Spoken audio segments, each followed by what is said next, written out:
ప్రియమైన దేవుని వారలారా, దేవుడు తన మహాకృప చేత మనందరినీ కాచి కాపాడి ఈ సాయంకాల సమయంలో కొన్ని మాటలు ధ్యానించుకోవటానికి దేవుడు మన పట్ల చూపిన మహాకృప కొరకే దేవునికి మొదట కృతజ్ఞతలు తెలియజేస్తూ, అలాగే దేవుని మాటలు వినాలని కూడి వచ్చిన మీ అందరికీ మన ప్రభువు రక్షకుడు క్రీస్తు వారి పరిశుద్ధ నామంలో నా వందనాలు తెలియజేస్తున్నాను. ప్రార్థన చేసుకొని ప్రారంభించుకుందాం. మహాపరిశుద్ధుడా, ప్రేమగల మా కన్న తండ్రి, మీ పరిశుద్ధమైన ఘనమైన శ్రేష్టమైన మహోన్నతమైన మీ నామానికి వందనాలు, స్తోత్రాలు తండ్రి. గడిచిన కాలమంతా మీ చల్లని రెక్కల నీడలో మమ్మల్ని కాచి కాపాడి మా బ్రతుకు దినంలో మరొక దినాన్ని ఇచ్చి ఈ సాయంకాల సమయంలో తండ్రి కొన్ని మాటలు మీ గురించి నేను నేర్చుకోవటానికి మాకు ఇచ్చిన అవకాశాన్ని బట్టి కృతజ్ఞతలు తండ్రి. చెబుతున్న నాకు సమయోచితమైన జ్ఞానమును ప్రసాదిస్తారని, వాక్శక్తిని ప్రసాదిస్తారని తండ్రి. వింటున్న మీ పిల్లలు విని గ్రహించేవారిగా అందరూ తండ్రి మీ మాటల ప్రకారము జీవించేవారిగా మమ్మల్ని నిలబెడతారని వేడుకుంటూ, అలాగే నాయన ఈ మీటింగ్ అంతట్లో ఆది నుండి అంతం వరకు మీ కృప తోడుగా ఉంచి సమస్తం సవ్యంగా జరుగులాగున మీ నామానికి మహిమకరంగా మాకు ఆశీర్వాదకరంగా జరిగిస్తారని వేడుకుంటూ తండ్రి, ఈ ప్రార్థన మా ప్రభువును మా రక్షకుడును మీ ప్రియ కుమారునైన క్రీస్తు వారి పుణ్యనామాన్ని అడిగి వేడుకొనిచున్నాం తండ్రి, ఆమెన్. ప్రియులారా, పరలోక రాజ్యంలో ధననిధి అనే ఒక మంచి అంశం గురించి ఈరోజు ధ్యానించుకుందాం. పరలోక రాజ్యంలో ధననిధి, ఎలాంటి ధననిధి ఉంది పరలోక రాజ్యంలో అనే విషయాలు మీకు కొన్ని తెలియజేయాలనుకుంటున్నా.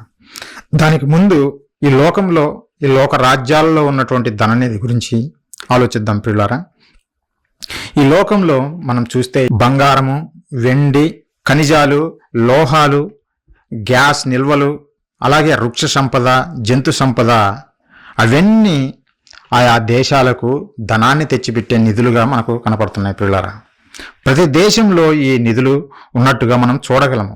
న్యాచురల్ రీసోర్సెస్ అంటారు, వాటిని సహజ వనరులు అని అంటారు. వాటిని ఉపయోగించుకొని మనిషి అభివృద్ధి చెందుతున్నాడు ఈరోజు భూమి మీద. ప్రియులారా, ప్రస్తుతానికి మనము ప్రపంచ పటంలో చూస్తే అమెరికా దేశము అత్యంత ధనిక దేశముగా పిలువబడుతుంది.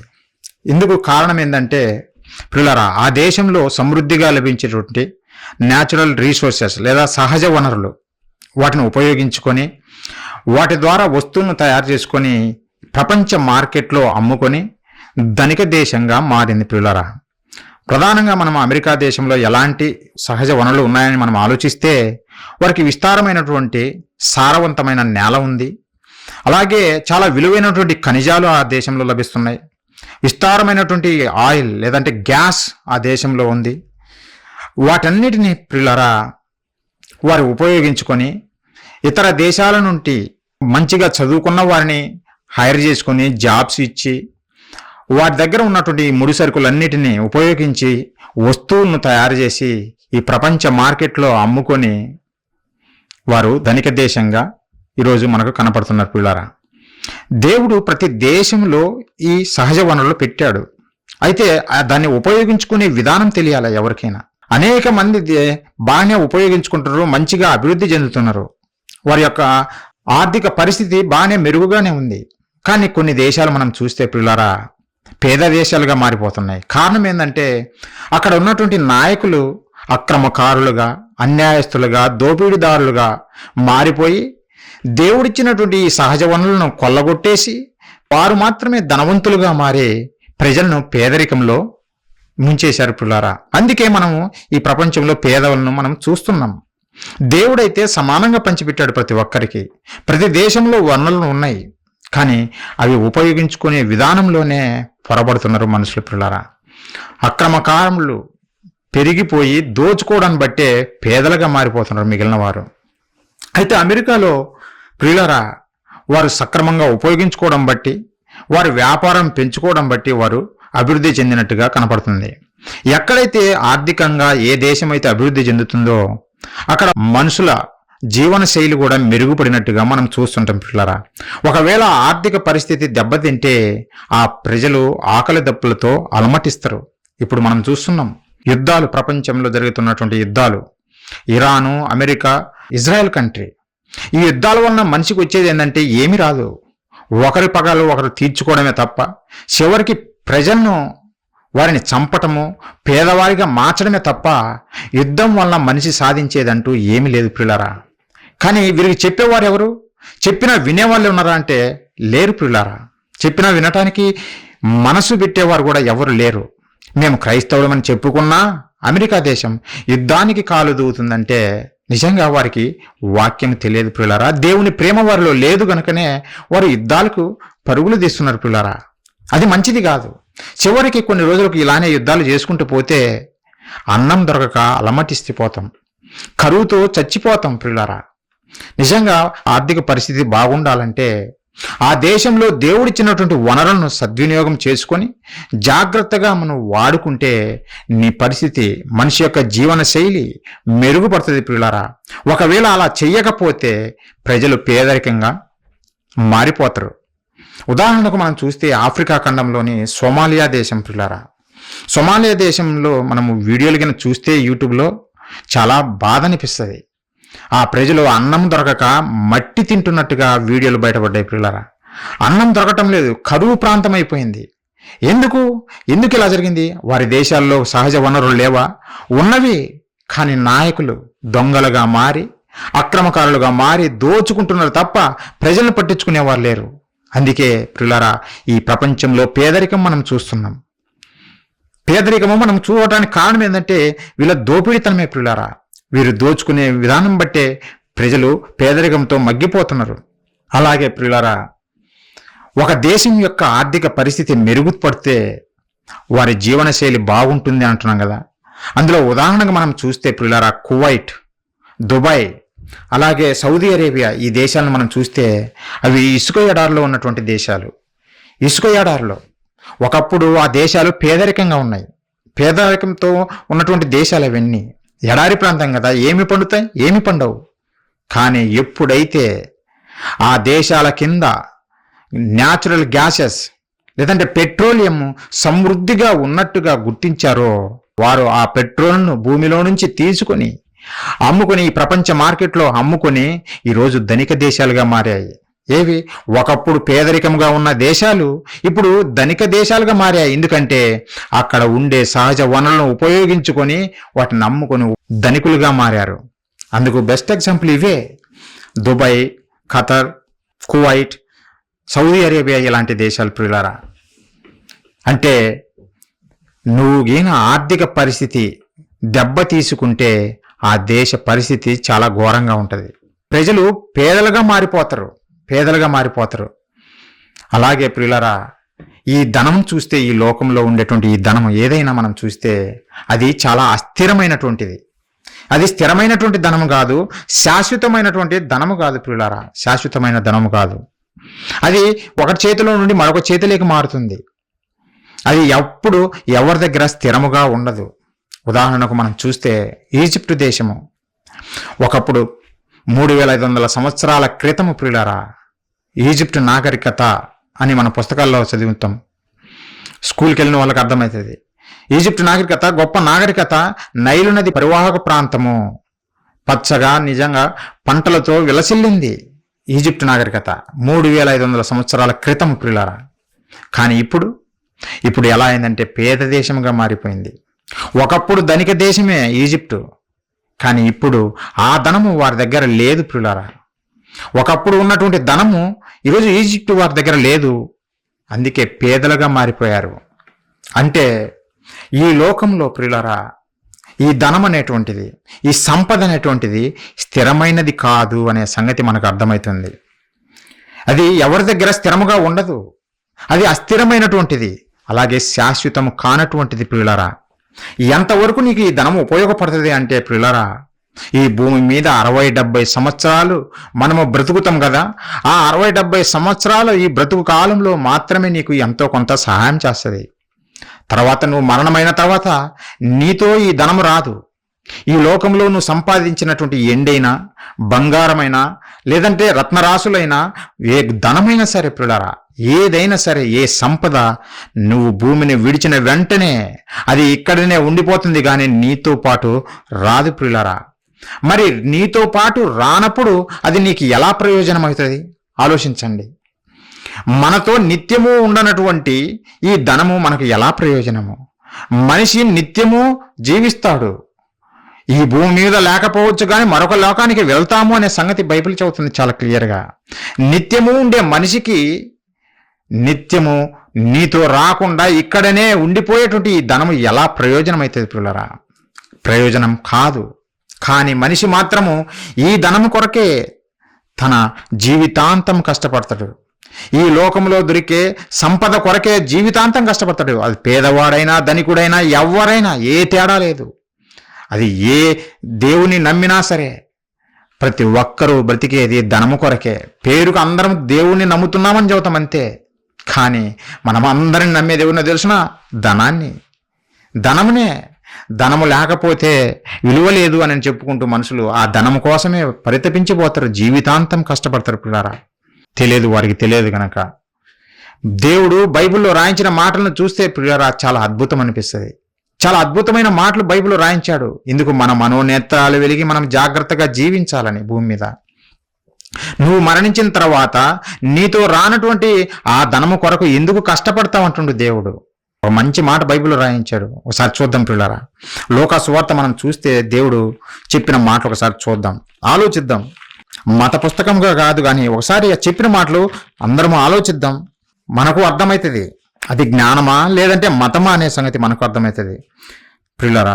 లోకా సువార్త 9వ అధ్యాయము 25వ వచనం పిల్లరా. 25వ వచనము. ఒకడు లోకమంతయు సంపాదించి తన్ను తాను పోగొట్టుకుని ఎడలా లేక నష్టపరుచుకుని ఎడలా వానికి ఏమి ప్రయోజనము? ఒకడు లోకమంతా సంపాదించి వాడు తన ప్రాణాన్ని పోగొట్టుకుంటే ఇంకా వాడికి ఏమి ప్రయోజనం అని బైబిల్ ప్రశ్నిస్తుంది మనిషిని. దేవుడు ప్రశ్నిస్తున్నాడు ఈ మనిషిని. నువ్వు సంపాదించావు, భూమి మీద ఉన్నంతకాలము నీవు కష్టం చేసి ఎంతో సంపాదించావు, ధనవంతుడిగా మారావు, గొప్పవాడిగా మారావు. కానీ నువ్వు ప్రాణం పోగొట్టుకుంటే నువ్వు సంపాదించిన ధనము వలన నీకు ప్రయోజనం ఏమిటి అని దేవుడు ప్రశ్నిస్తుండే పిల్లరా. మనకు తెలుసు జయలలిత గారు. జయలలిత ఒక సినీ యాక్టర్. ఆ ఒక సినీ యాక్టర్ స్థితి నుంచి ఆమె ఒక రాష్ట్రానికి ముఖ్యమంత్రిగా ఎదిగింది. పెళ్లి లేదు, పిల్లలు లేరు, వారసత్వం లేరు. కానీ ఆమె భూమి మీద ఉన్నప్పుడు ఎంత సంపాదించిందో తెలిసినా ఆ లెక్కలు చూస్తే ఆశ్చర్యం అనిపిస్తుంది పిల్లరా. ఒక్కరే పిల్లలు ఉన్నారా అంటే పిల్లలు కూడా లేరు, కుటుంబం లేదు. మరి ఎందుకు సంపాదించింది ఇంత అని ఆలోచిస్తే పిల్లారా లోకానికి తెలియదు వారు ఎందుకు సంపాదిస్తున్నారో తెలియదు. వారు పోయిన తర్వాత అది వారితో రాదనే సంగతి వారికి తెలియదు. అందుకే దేవుడు ప్రశ్నిస్తుండే ప్రతి ఒక్కరిని. ఏమనంటుంటే, నువ్వు లోకమంతా సంపాదించి నీ ప్రాణాన్ని పోగొట్టుకుంటే నీకు ఏమి ప్రయోజనము అంటుండు. జయలలిత ఏం సంపాదించిందో చూస్తారా ఒకసారి నేను చదువుతా పిల్లారా, వినండి. ఆమె సంపాదన ఎలా ఉందో తెలుసునా? ఆమె దగ్గర ఉన్నటువంటి వెండి 800 కేజీల వెండి ఉందంట ఆమె దగ్గర. బంగారము 28 కేజీల బంగారము. జయలలితకు 28 కేజీల బంగారం ఏం చేసుకుంటుంది? నిజంగా ఆలోచించండి పిల్లరా.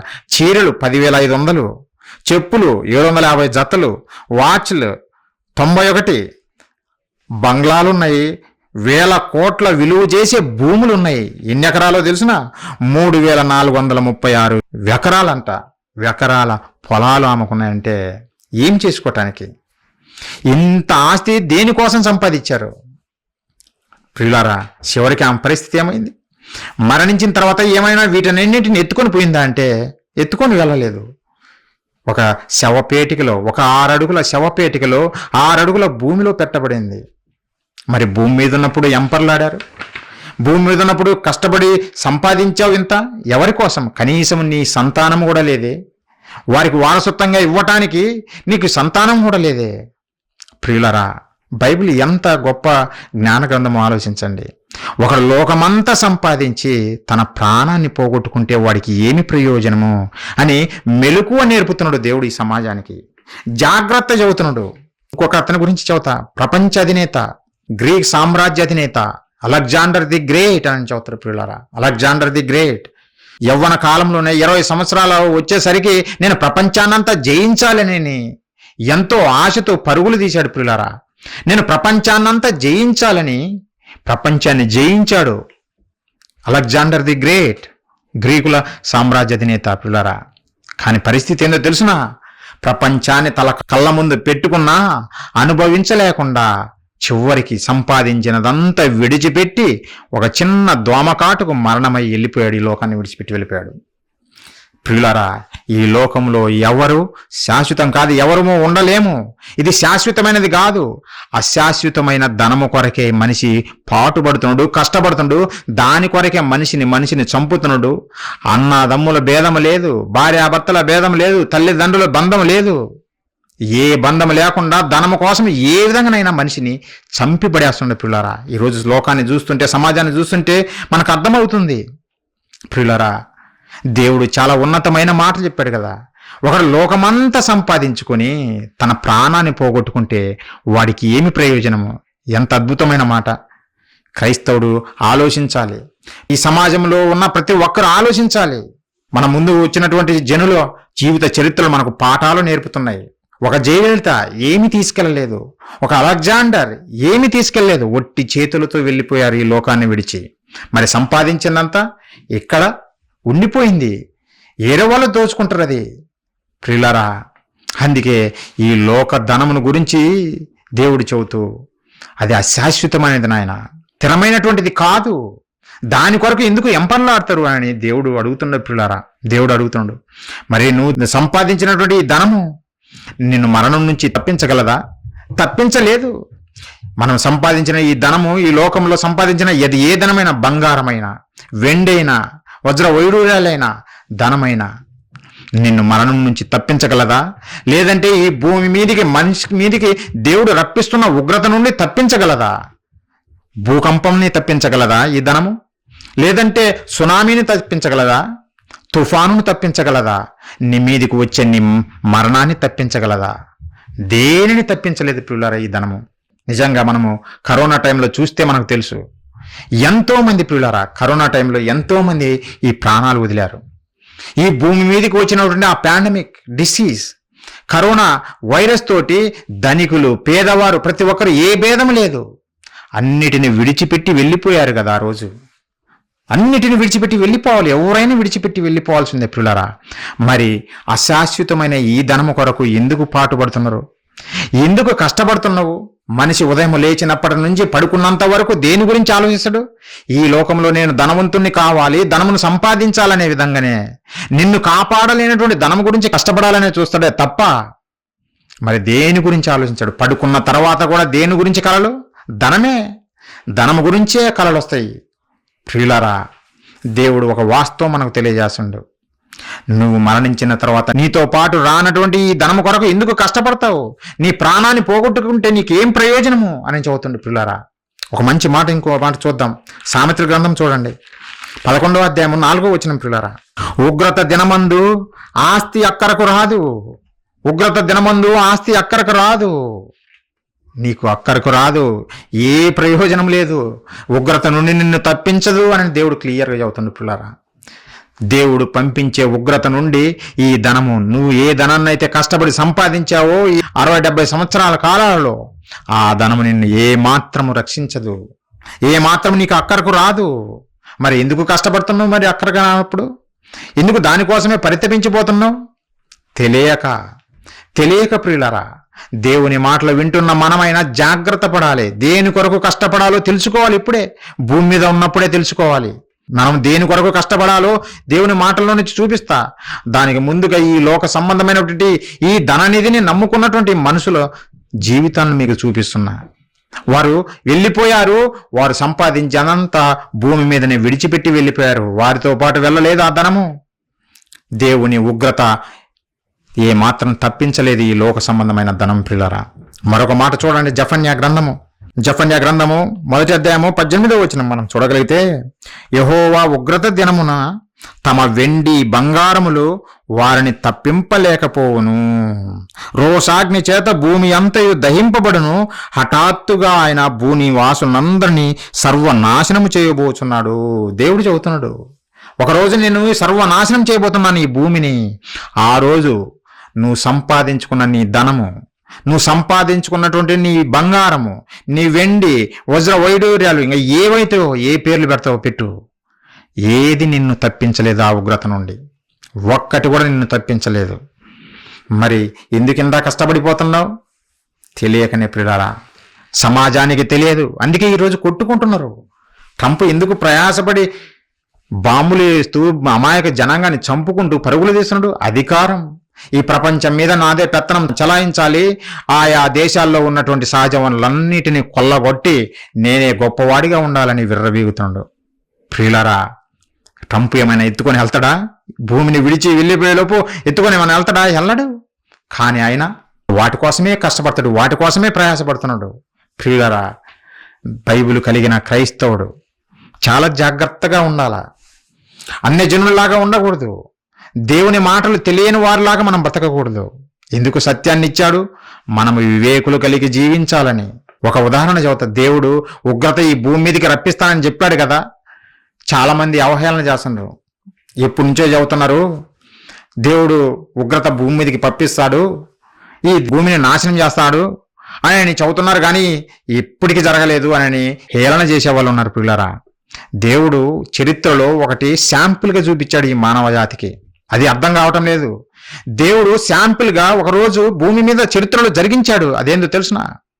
లోతుగారి కాలంలో. పిల్లరా, లోతుగారి కాలంలో చూస్తే అతను నివసించినటువంటి ప్రాంతము చాలా సహజ వనరులతోటి చాలా గొప్పగా విలసిల్లింది. ధనంతోటి అక్కడ ప్రజలు చాలా గొప్పగా ఆర్థికంగా అభివృద్ధి చెందిన వారుగా ఉన్నారు. లోతుగారు నివసించిన ప్రాంతం సొదొమ గొమొర్రా ప్రాంతాలు. పిల్లరా, సొదొమ గొమొర్రా ప్రాంతాలు ఒకప్పుడు చాలా గొప్పగా ఉన్నాయి. ఒకసారి చూసారా మాట? చూడండి లూకా సువార్త. పిల్లరా, లూకా సువార్త 17వ అధ్యాయం మనం చూడగలిగితే 28వ వచనం నుంచి నేను చదువుతున్నా. లోతు దినములలో జరిగినట్టు జరుగును, జనులు తినుచు త్రాగుచు కొనుచు అమ్ముచు నారు నాటుచు ఇల్లు కట్టుచూ ఉండిరి. ఎలా ఉన్నారో? సొదొమ గొమొర్రా ప్రాంతాల్లో జనాలు ఎలా ఉన్నారో దేవుడు చెబుతున్నాడు. పిల్లరా, ఎలా ఉన్నారంటే జనులు తినుచు త్రాగుచు, అంటే మామూలుగా ఆకలైతే తినే తిండి గురించి చెప్పడం లేదు. ఎంజాయ్ చేస్తున్నారు. తిండిలో కూడా ఎంజాయ్ చేస్తున్నారు. వివిధ రకాలైన వంటలు చేసుకొని తింటున్నారు. తినడంలో తప్పు లేదు. ఎవరైతే నీకు ముద్ద పెట్టారో ఆయనను సృష్టికర్తను జ్ఞాపకం చేసుకోవాలి. కానీ వారిలో అది లేదు. సృష్టికర్తను జ్ఞాపకం చేసుకోవటం లేదు. తింటున్నారు, త్రాగుతున్నారు, ఇంకా ఏం చేస్తున్నారో తెలుసునా? అమ్ముతున్నారు, కొంటున్నారు. అమ్మడము, కొనడము, తినడము ఇవన్నీ ఎప్పుడు చేస్తారు? వారి దగ్గర ధనం ఉన్నప్పుడే చేయగలరు. ధనం లేకపోతే చేయగలరా? ఈరోజు ఉదాహరణకు సొమాలియా దేశం మనం చూస్తే ప్రియులారా, పేదరికంతో మగ్గిపోతున్నారు. ఎందుకు? వారి దగ్గర ధనము గిన ఉంటే వెళ్ళి కొనుక్కునే తినేవారు కదా. లేదు గనక. అంటే ఒకనాడు సొదొమ గొమొర్రా ప్రాంతాలు ఎలా ఉన్నాయో తెలుసునా? అభివృద్ధి చెందిన దేశాలుగా ఉన్నాయి. అందుకే జనులు తింటున్నారు, త్రాగుతున్నారు, అమ్ముతున్నారు, కొంటున్నారు. షాపింగ్. అలాగే ఇంకేం చేస్తుంటారు? నారు నాటుచు ఇల్లు కట్టుచు.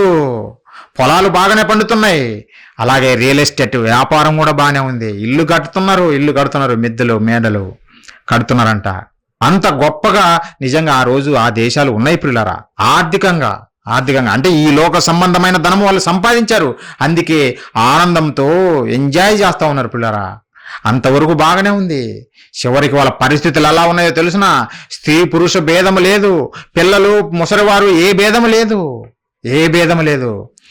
ఎంత ఘోరంగా తయారయ్యారంటే ఒకసారి బైబిల్లో రాయబడిన మాట చూడండి ప్రియులారా. దేవుడు వీరి యొక్క చెడుతనమును చూసి వీరిని శిక్షించాలని దేవదూతలను సొదొమ గొమొర్రాకు పంపిస్తే అక్కడ నీతిమంతుడైనటువంటి లోతు గారిని తప్పించి ఆ సొదొమ పట్టణాలను నాశనం చేయాలని దేవుడు దేవదూతలను ఆ పట్టణానికి పంపించినప్పుడు లోతు గారు ఆ దేవదూతలను సేకరించి తన ఇంట్లో చేర్చుకొని భోజనం పెట్టి ఇక పడుకునే లోపు, నిద్రపోవటానికి పడుకునే ముందు ఏం జరిగిందో తెలుసునా? ఆ పట్టణ ప్రజలందరూ లోతు గారి దగ్గరికి వచ్చారు. లోతు గారి దగ్గరకు వచ్చి దేవుని దగ్గర నుంచి దేవదూతలు వచ్చారు కదా, వారు ఏమైనా మాటలు చెబుతారేమో విందామని రాలేదు. ఎందుకు వచ్చారో తెలిసినా లోతు గారి దగ్గరికి వాళ్ళు? చాలా ఘోరమైన ప్రియులారా. ఒకసారి చూడండి ఆది కాండం ప్రియులారా 19వ అధ్యాయము 3వ వచనం నుంచి నేను చదువుతున్నా. ఆయనను అతడు మిక్కిలి బలవంతము చేసినప్పుడు వారు అతని తట్టు తిరిగి అతని ఇంట ప్రవేశించిరి. అతడు వారికి విందు చేసి పొంగని రొట్టెలు కాల్చగా వారు భోజనం చేసిరి. లోతు గారు దేవదూతలకు భోజనం ఏర్పాటు చేస్తే వాళ్ళు భోజనం చేశారు. అప్పుడు 4వ వచనం మనం చూస్తే వారు పండుకొనక ముందు ఆ పట్టణస్థులు అనగా సొదొమ మనుష్యులు బాలురును వృద్ధులను ప్రజలందరూ నలుదిక్కుల నుండి కూడి వచ్చి ఆ ఇల్లు చుట్టివేసి లోతుని పిలిచి, ఈ రాత్రి నీ యొద్దకు వచ్చిన మనుషులు ఎక్కడా? మేము వారిని కూడునట్లు మా యొద్దకు వారిని వెలుపలికి తీసుకుని రమ్మని అతనితో చెప్పగా. ఏమంటుందో చూడండి పిల్లరా, వీళ్ళు పలికే మాటలు ఎంత ఘోరంగా ఉన్నాయో చూడండి. దేవదూతలు వచ్చినా దేవదూతలను కూడా పట్టించుకోకుండా, లోతు నీ దగ్గరికి వచ్చిన మనుషులను బయటికి పంపి ఈరోజు మేము వారితో కూడాలి, వారిని చెరపాలి అని వచ్చారంటే ఎంత ఘోరమైన ఎంత హేయమైన కార్యమో చూడండి పిల్లరా, ఎంత హేయమైన క్రియనో. అందులో ఎవరో తెలుసునా? బాలురు, వృద్ధులు. అంటే చిన్ననాటి నుండి వీళ్ళు నేర్చుకున్న విద్యలు ఏంటియో తెలుసునా? మనుషులను పాడు చేయటము. ఈరోజు సమాజాన్ని చూస్తే చిన్న పిల్లలను కూడా రేపు చేస్తున్నారు, జంతువులను విడిచిపెట్టడం లేదు, మగవాడు అనేది లేదు, స్త్రీ అని లేదు. చాలా హేయమైన కార్యాలు ఆ రోజు జరిగినవే ఈ రోజు సమాజంలో జరుగుతున్నాయి పిల్లరా. ఒకసారి చూడండి, దేవుడు దేవదూతలను పంపించి లోతును తప్పించాలని పంపిస్తే ఆ సొదొమ మనుషులు వారిని పాడు చేయాలని వచ్చారంటే ఇంకా ఆలోచించండి వీళ్ళ వికిడ్నెస్, లేదంటే వీరి యొక్క చెడుతనము ఎంత గొప్పదో ఇంకా ఆలోచించండి పిల్లరా. అందుకే దేవుడు లేపేయాలనుకున్నాడు అక్కడ ఆ ప్రజలను. ఆ రోజు లేపేయాలనుకున్నాడు. వీళ్ళు తిని మదించి నేను పంపించిన దేవదూతల్ని వీళ్ళు పాడు చేస్తున్నారంటే వీళ్ళు సామాన్యులు కాదు, ఇలా చెడుతనము మామూలుది కాదు అని తుడిచిపెట్టాలనుకున్నాడు పిల్లరా. 19వ అధ్యాయం మనం చూస్తే ఏం చేశాడు దేవుడు? ఏం చేశాడంటే పిల్లరా, ఆ లోతు గారిని దేవదూతలను పంపించి ఆ పట్టణం బయటికి రప్పించాడు. రప్పించిన తర్వాత ఆయన చేసిన శిక్ష చూడండి వారికి. 19 ఆదికాండము 24వ వచనము. అప్పుడు యెహోవా సొదొమ మీదను గొమొర్రా మీదను యెహోవా యొద్ద నుండి గంధకమును అగ్నిని ఆకాశము నుండి కురిపించి ఆ పట్టణములను ఆ మైదానమునంతటిని ఆ పట్టణంలో నివసించు వారిని అందరినీ నేల మొలకలను నాశనము చేసెను. ఆ పట్టణ ప్రజలందరినీ నాశనం చేశాడు, పట్టణం అంతా నాశనం చేశాడు. ఎలా అంటే అగ్ని గంధకాలను పంపించాడు, ఆకాశం నుండి అగ్ని గంధకాలను కురిపించి సర్వనాశనం చేశాడు పిల్లారా. కనీసం మొలక కూడా ఎత్తకుండా, కనీసం ఒక్క మొక్క కూడా మిగలకుండా సర్వనాశనం చేశాడు, బూడిదే చేశాడు. అందుకే ఇప్పటికీ అది మనకు చరిత్రకు ఆధారంగా మనకు కనపడుతుంది పిల్లారా. ఇప్పటికీ ఆ ప్రాంతం ఉంది తెలిసిన, అక్కడికి వెళ్ళి నిజంగా అది పట్టుకుంటే తెల్లని బూడిదలాగా ఉంటుంది. తెల్లని బూడిద. ఆ రోజు దేవుడు ఏవైతే అగ్ని గంధకాలను కురిపించాడో అవి ఇంకా అక్కడక్కడ డాట్స్గా చిన్న చిన్న బాల్స్ లాగా ఉన్నాయి. వాటిని అగ్నితో మండించగానే మంటలు వచ్చేస్తున్నాయి తెలిసిన. ఒకసారి తమ్ముడు సురేష్ ఆ వీడియోలు చూపిస్తాడు, చూడండి పిల్లరా, మీకు అర్థమవుతుంది బైబిల్ ఎంత వాస్తవమైన గ్రంథమో మీకు అర్థమవుతుంది. మత పుస్తకం అని చాలామంది పాపము అమాయకులు తెలియక వాపోతున్నారు. కాదు, చరిత్ర చదువుతుంది బైబిల్, చరిత్ర చదువుతుంది. ఒకనాడు దేవుడు ఏ విధంగా వారిని నాశనం చేశాడు పిల్లారా, ఈరోజు మన కళ్ళ ముందు అది ఆ ప్రదేశం మనకు కనపడుతూనే ఉంది. యోర్దాను నదికి కింది భాగంలో ఉంటుంది పిల్లారా, యోర్దాను నది కింది భాగంలో ఉంది. ఒకసారి చూడండి, ఆ వీడియో చూడండి, మీకే అర్థమవుతుంది బైబిల్లో రాయబడిన మాటలు ఎంత వాస్తవమో మీకు అర్థమవుతుంది. Jehovah said, because the cry of Sodom and Gomorrah is great, and because their sin is very grievous, I will go down now and see whether they have done. The cities of Sodom and Gomorrah were full of evil, licentiousness, rampant with murder, and indulgence in extravagant pleasures. They reached the point of clamoring against God, of fighting against Him, and raging His disposition. Where are the men which came into you this night? Bring them out to us, that we may know them.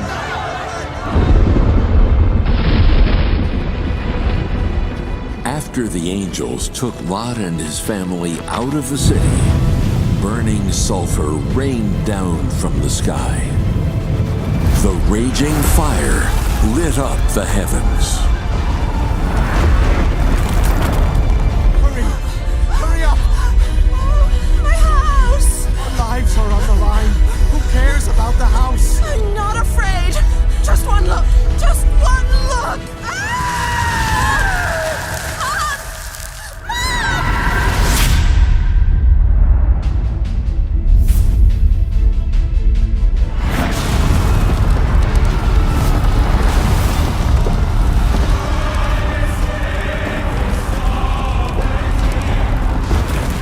Sodom, Gomorrah, and all their residents were reduced to ashes, disappearing into the wrath of God.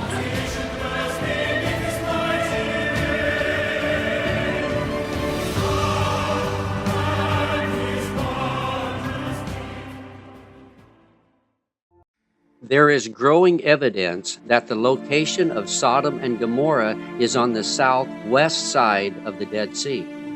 There is a ton of brimstone balls, the old name for sulfur, in these areas and are around 90% pure, unlike most sulfur, which is around 50% pure. It is white, unlike any other place in the world. It is so pure you can light it on fire and it burns a hot blue flame. These sulfur balls are only found in the cities God destroyed. There is also a lot of ash and charcoal in these areas, which fits the biblical narrative. There are many unexplained shapes in these areas that look like buildings, sphinxes, pyramids, and palaces. God says He condemned the cities of Sodom and Gomorrah to destruction by reducing them to ashes, having made them an example to those who would live ungodly lives thereafter. The Bible recounts how Abraham looked down toward Sodom and Gomorrah and toward all the land of the valley, and the smoke of the land ascended like the smoke of a furnace.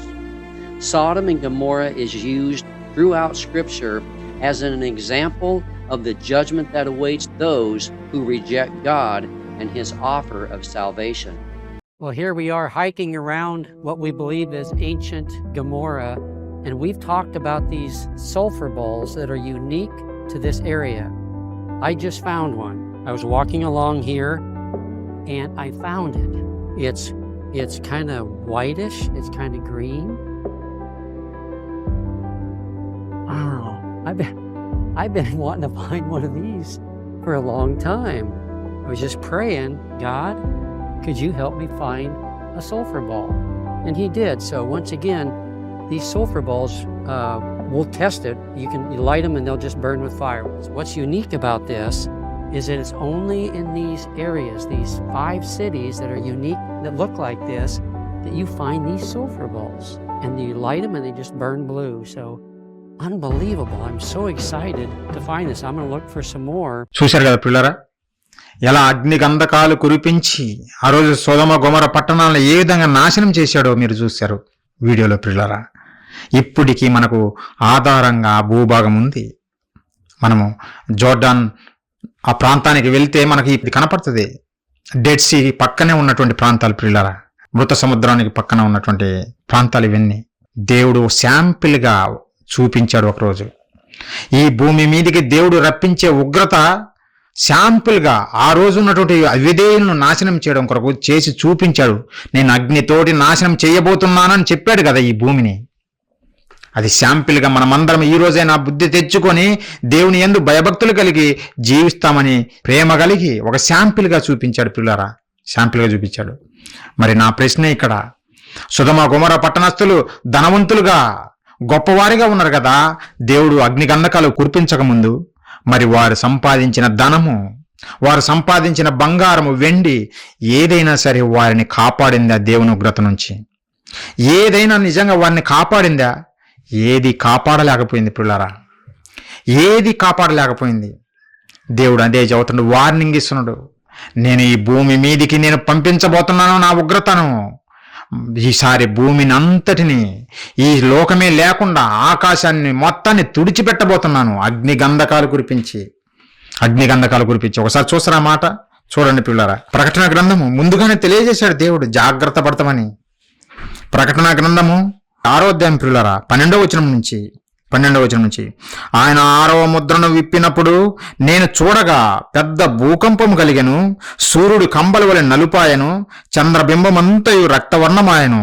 పెద్ద గాలి చేత ఊగులాడు అంజూరపు చెట్టు నుండి అకాలపు కాయలు రాలినట్లు ఆకాశ నక్షత్రములు భూమి మీద రాలెను. ఆకాశ నక్షత్రాలంటే మంచి వెలిగిస్తున్నాయి, మన ఇంట్లో పెట్టుకునే బల్బు అనుకునేరు. మంటలతో రగిలిపోతున్నాయి నక్షత్రాలంటే. మంటలు ప్రియులారా, అవి మంటలు. ఎంతో శక్తివంతమైనటువంటి కాంతివంతమైనటువంటి నక్షత్రాలు అవి. మన సూర్యుడు, మనం సూర్యుని దగ్గరికి కూడా చారలేం, మాడి మసైపోతాం. మనకు దగ్గరలో ఉన్న ఒక చిన్న నక్షత్రమే సూర్యుడు పిల్లరా, దాని దగ్గరికి మనం చారలేము. ఒకవేళ ఎవరైనా వెళ్ళటానికి ప్రయత్నం చేసినా మధ్యలోనే మాడి మసైపోతాం. ఆ సూర్యుడి నుండి వచ్చే ఎండ తట్టుకోలేకనే సమ్మర్లో అల్లాడిపోతాం. అబ్బా ఇంత ఎండవాన, ఇంత ఎండనా అని ఎంతోమంది ఆ వడదెబ్బ తగిలి చనిపోతున్నారు. ఇంకా దగ్గరికి పోతుంటే తట్టుకోగలమా? ఇలాంటి కోటాను కోట్ల నక్షత్రాలు ఈ ఆకాశంలో ఉన్నవి. వాటన్నిటిని దేవుడు ఒక చెట్టు నుండి పెద్ద గాలి వీచినప్పుడు ఫలాలు ఎలా రాలి కింద పడతాయో అలా ఒకరోజు ఈ నక్షత్రాలన్నిటిని భూమి మీద కుమ్మరించబోతున్నాను అంటుండు. అగ్నితో ఈ భూమిని కాల్చివేయబోతున్నానని చెబుతుండు పిల్లరా. 14వ వచనము, మరియు ఆకాశ మండలము చుట్టబడిన గ్రంథము వలెనై తొలగిపోయెను. ప్రతి కొండయు ప్రతి ద్వీపమును వాటి వాటి స్థానములు తప్పెను. భూరాజులను, గనులను, సహస్రాధిపతులను, ధనికులను, బలిష్ఠులను, ప్రతి దాసుడును, ప్రతి స్వతంత్రుడును కొండ గుహలలోను బండ సందులలోను దాగుకొని సింహాసనాసీనుడై ఉన్న వాని యొక్కయు గొర్రె పిల్ల యొక్కయు ఉగ్రత మహాదినము వచ్చెను. దానికి తాళజాలిన వాడెవడు? మీరు మా మీద పడి ఆయన సన్నిధికిని గొర్రెపిల్ల ఉగ్రతను మమ్మను మరుగు చేయుడి అని పర్వతములతోనూ బండలతోనూ చెప్పుచున్నారు. ఏం ప్రయోజనం? మరి భూమి మీద ఉన్నప్పుడు సంపాదించావు కదా, బిలీనియర్ అంటావు కదా, ధనవంతుడు అని చెప్పుకుంటున్నావు కదా, మరి అప్పుడు కొండలతో ఎందుకు మాట్లాడుతున్నావు? దేవుని ఉగ్రత వచ్చినప్పుడు ఈ ధనవంతులు, ఈ భూమి మీద ధనము కూర్చుకున్నవారు, అది ఎవరైనా ఈ ధనమునే నమ్ముకున్న వారి పరిస్థితి దేవుడు చెబుతుండు పిల్లారా. నీ ఆస్తి నీకు అక్కరకు రాదు ఉగ్రత దినముందు. అందుకే వాళ్ళు మాకు ఆ ఉగ్రత దినం నుండి మమ్మల్ని కాపాడడం కొరకు మా మీద పడండి అని కొండలతో చెబుతున్నారంట. ప్రయోజనం లేదు. రాళ్ళు కూడా కాలిపోతాయి, పొడి పొడి అవుతాయి. ఇప్పుడే సుధమ గుమర పట్టణాన్ని చూపించాను కదా పిల్లారా. బొగ్గులాగా, లేదంటే అది ఎలా తయారైందో తెలిసిన బూడిద, తెల్లని బూడిదలాగా మారిపోయింది. రాళ్లతోటి కట్టిన నిర్మాణాలు ఎన్నో ఉన్నాయి అక్కడ. అవన్నీ ఇప్పుడు బూడిదలాగా తయారైన పిల్లారా. ఒకరోజు ఇది కూడా అదే తయారుగా పోతుంది. ఈ భూమిని అంతా దేవుడు కాల్చివేయబోతున్నాడు. అసలు ఈ ఆకాశాన్ని తుడిచిపెట్టేయబోతున్నాడు పిల్లారా, తుడిచిపెట్టేయబోతున్నాడు. మరి ఆ రోజు ఏదైనా సరే నువ్వు సంపాదించుకున్నది కాపాడుతుందంటే కాపాడదు. ఈ లోక రాజ్యాలలో ఉన్నటువంటి ఏ ధన నిధి నిన్ను కాపాడదు అనే సంగతి దేవుడు తెలియజేస్తున్న పిల్లరా. అది వాస్తవం. ఇప్పటికీ మనం చూస్తున్నాం, ఏది మనల్ని కాపాడదు. మరి మనిషిని కాపాడేది ఏమైనా ఉందా? మరి ఏ ధననిధి మనిషిని కాపాడుతుంది? ఈ లోక రాజ్యాలలో దొరికే ధననిధి కాపాడదు అని చెప్పావు, బాగానే ఉంది. మరి ఏ ధననిధి మనల్ని కాపాడుతుంది అని మనం చూస్తే ఇంకా ఏ ధననిధి ఉందండి? ఈ లోకరాజ్యాల్లో ఉండేటువంటి ఇదే కదా మనకు తెలిసింది. ఇంకా ఏ ధనం ఉంది అని మీరు అనుకోవచ్చు పిల్లరా, మీరు అనుకోవచ్చు. ఒకసారి బైబిల్ చూడండి, మత్తయి సువార్త 13వ అధ్యాయం మనం చూడగలిగితే 52వ వచనం పిల్లరా. యేసుక్రీస్తు వారు చదువుతుండ్రు, ఆయన అందువలన పరలోక రాజ్యములో శిష్యుడుగా చేరిన ప్రతి శాస్త్రియు తన ధననిధిలో నుండి క్రొత్త పదార్థములను పాత పదార్థములను వెలుపలికి తెచ్చు ఇంటి యజమాని పోలి ఉన్నాడని వారితో చెప్పాను. ఒక మంచి విషయం యేసుక్రీస్తుల వారు ఇక్కడ తెలియజేస్తున్నారు. ఏమంటున్నంటే, పరలోక రాజ్యంలో చేరిన శిష్యుడు, శాస్త్రి, బోధకుడు. పరలోక రాజ్యం అంటే గత కొన్ని నెలలుగా మనం ఇక్కడ మేజాపేట గ్రామంలో ఇదేం బోధిస్తున్నాం. పరలోక రాజ్యం గురించినటువంటి మర్మాలన్నీ తెలియజేస్తున్నాం. పరలోక రాజ్యము యేసు రాజ్యము, క్రీస్తు రాజ్యము, దేవుని రాజ్యము. క్రీస్తు రక్తము చేత కడగబడిన దేవుని పిల్లలైన మనమే ఆయన రాజ్యం అనే విషయము తెలియజేశాను. మనమే, సంఘమే పరలోక రాజ్యము. దేవుడు పరలోక రాజ్యాన్ని భూమి మీద స్థాపించాడు. తన ప్రియ కుమారుని పంపించి యేసుక్రీస్తుల వారు మరలా రాబోతున్నారు. ఈ రాజ్యాన్ని, ఏ రాజ్యాన్ని అయితే భూమి మీద క్రీస్తు స్థాపించాడో ఆ రాజ్యాన్ని మరలా తండ్రికి అప్పగించడానికి రాబోతున్నాడు. ఈరోజు భూమి మీద పరలోక రాజ్యం ఉన్నది, అదే సంఘము. అదే సంఘము, క్రీస్తు తన స్వరక్తమిచ్చి కొన్నటువంటి సంఘము. అదే పరలోక రాజ్యము ప్రియులారా. మనమే పరలోక రాజ్య పౌరులమని ఇంతకుముందు నెలలో కూడా మీకు ఒక పాఠం నేర్పాను. ఎవరో కాదు, మనమే పరలోక రాజ్యంలో పౌరులు అని ప్రియులారా. ఈ పరలోక రాజ్యంలో చేరినటువంటి శిష్యుడు, శాస్త్రి, అతను ఏం చేస్తాడో తెలిసిన, పరలోక రాజ్యంలో ఉన్నటువంటి ధననిధిని బయటికి తీస్తాడంట. ధననిధి, పరలోక రాజ్యంలో ధనముందా? ఎక్కడ ఉంది? మాకు చెప్పండి, మేము వెళ్ళి కొంత తెచ్చుకుంటాం అనుకుంటున్నామేమో పిల్లరా. ఉంది. పరలోక రాజ్యంలో ధననిధి ఉంది. అది ఈ లోక రాజ్యాల్లో ఉన్నటువంటి ధననిధి కాదు. అది ఈ లోక రాజ్యంలో ఉన్నటువంటి ధనము కాదు. ఈ లోక రాజ్యాల్లో ఉన్నటువంటి ధననిధి ఉగ్రత నుండి మనల్ని కాపాడదు అని మనం నేర్చుకున్నాం. మరి అలాంటి ధననిధి దేవుడు ఇవ్వటం లేదు. అలాంటి ధననిధి దేవుడు ఇవ్వటం లేదు. పరలోక రాజ్యంలో ఒక స్పెషల్, ఒక ఉన్నతమైన ధననిధి ఉంది ప్రియులారా. ఏంటిది ఆ ధననిధి? ఎవరైనా చదువుతున్నారంటే లేదు. ఏమిటి ఆ ధననిధి అంటే ప్రియులారా, లోకసువార్త చూడండి. పరలోక రాజ్యంలో మాత్రమే దొరికే ధననిధి. ఒకసారి చూడండి, లోకసువార్త 16వ అధ్యాయము 11వ వచనం ప్రియులారా.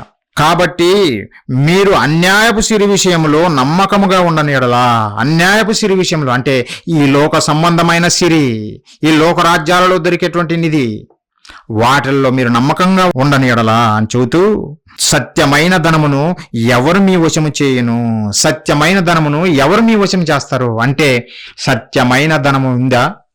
ఈ లోక రాజ్యాలలో దొరికే ధనము కాదేది, సత్యమైన ధనము అనేది ఉంది. సత్యము అంటే ఒక ధనమంట. సత్యము ధనము. అసలు సత్యం అంటే ఏమిటి?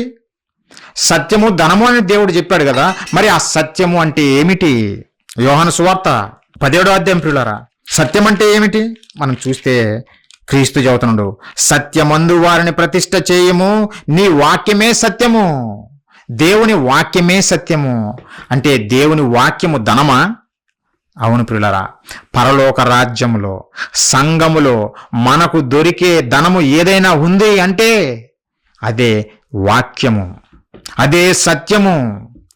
ప్రియులారా, ఇది ఎవరికైనా తెలుసా అంటే ఈ సమాజానికి తెలియదు. ఈ సమాజానికి తెలియదు. చివరికి క్రైస్తవ బోధకులు కూడా ఏం చేస్తున్నారో తెలుసునా? ఎలాంటి బోధలు చేస్తున్నారో తెలుసునా? దేవుడు మిమ్మల్ని ఆశీర్వదిస్తాడు మీరు దశమ భాగం ఇస్తే, దేవుడు మిమ్మల్ని ఆశీర్వదిస్తాడు మీరు కానుకలు ఇస్తే, దేవుడు మిమ్మల్ని ఆశీర్వదిస్తాడు దేవుని దగ్గరికి రండి. ఇలాంటి బోధలు చదువుతున్నారే తప్ప ఈ లోక సంబంధమైన ధనమును చేకూర్చాలని బోధలు చేస్తున్నారే తప్ప అసలు పరలోక రాజ్యంలో చాలా ఉన్నతమైన ధనము మన కొరకు దాచిపెట్టాడనే సంగతి ఈ బోధకులు ఎవరు చెబుతున్నారు ఈరోజు? ఏ సంఘమున చూడండి, మాకు ఎవరి మీద ద్వేషం లేదు, ఎవరంటే ఏ పగలేదు ప్రియులారా. మీరే చూడండి, ఆలోచించండి, ఎలాంటి బోధలు చేస్తున్నారో మీరు విన్నారు కదా, వినింటారు కదా. ఎలాంటి బోధలు చేశారు? ఈ లోకములో అశాశ్వతమైనటువంటిది, నిన్ను మరణం నుండి తప్పించలేనటువంటిది, ఆ ధనము కొరకు బోధలు చేస్తున్నారే తప్ప అసలు పరలోక రాజ్యంలో దానం ఉన్నదన్న సంగతే ఈ మహానుభావులకు తెలియదు. పరలోక రాజ్యంలో ధనం ఉన్నదన్న సంగతే తెలియదు. ఇంకా అలాంటప్పుడు ఎలా వెలికి తీస్తారో, ఆ ధనాన్ని ప్రజలకు ఎలా పంచుతారు? ఈరోజు మేము పంచాలనే ఈ కార్యాలన్నీ చేస్తున్నాం పిల్లరా. పరలోక రాజ్యంలో దాచబడిన ధనం ఇది, సత్యమనే ధనము. అది ఏదో కాదు, దేవుని వాక్యము. దేవుని వాక్యము. దేవుడు ఇదే పంచమని చెప్పాడు. ఈ వాక్యాన్నే దేవుడు పంచమని చెప్పాడు. వాక్యం ఎవరు మరి? వాక్యం ఎవరు? వాక్యం ఎవరు అంటే ఆది యందు వాక్యం ఉండెను, వాక్యము దేవుడి యొద్ద ఉండెను, ఆ వాక్యము దేవుడై ఉండెను, ఆ వాక్యమే దేవుడై ఉండెను. మరి ఎవరు ఆ వాక్యము? ఎవరంటే ఆ వాక్యమే క్రీస్తు ప్రియులరా. మన మధ్య శరీరధారి అయి కృపా సత్య సంపూర్ణుడుగా మన మధ్య నివసించినని రాయబడింది యోహాను సువార్తలో. ఆ వాక్యమే క్రీస్తు, వాక్యమే సత్యము. ఆ సత్యమే, ఆ వాక్యమే, ఆ క్రీస్తే మనకు ధనము అంట ప్రియులరా.